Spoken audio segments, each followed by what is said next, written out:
about 10 miles south of Jerusalem in Judah. I'm a shepherd, but I also breed sheep. In your time, you might call me a rancher or a large-scale farmer. I'm not without influence and substance in my community. At times, I also pinch the fruit of the sycamore tree, because you have to pinch the fruit in order for people to be able to eat it. But this fruit is not the food of rich people up in town. It is the food of the poor.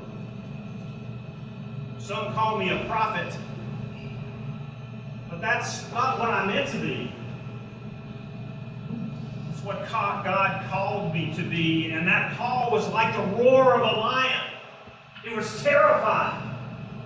How could I not listen and respond to God's call, especially considering what I saw happening in my part of the world?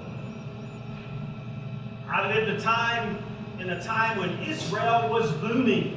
In the days of King Uzziah and Jeroboam, about 2,900 of your years ago.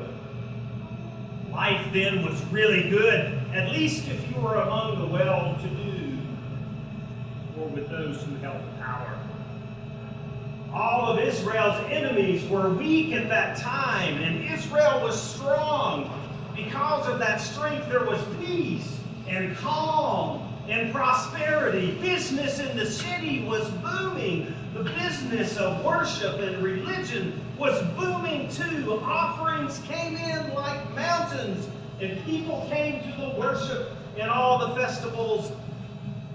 Then why would God call me to roar out to me to give a message of righteousness and justice to Israel against Israel?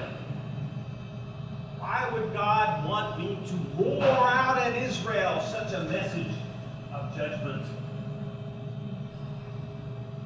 I don't know if it's like your day or not. You have to be the judge of that. But in my time, Israel was one of the most powerful countries in the world. No one could stand against their defenses. And what comes along with such power and strength is often something called arrogance. If no one can stand against me, then I can do whatever I want. The feeling of being secure in your borders are intoxicating. If I have a strong defense, no one can touch me because I'm the most powerful. And what usually comes with power? But wealth.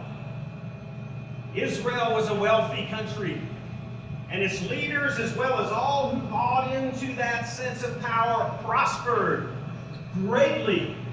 Now, I don't know if it's like this in your time, but those who held such power always benefited from the affluence that went along with it. They built great homes with all kinds of great fixtures.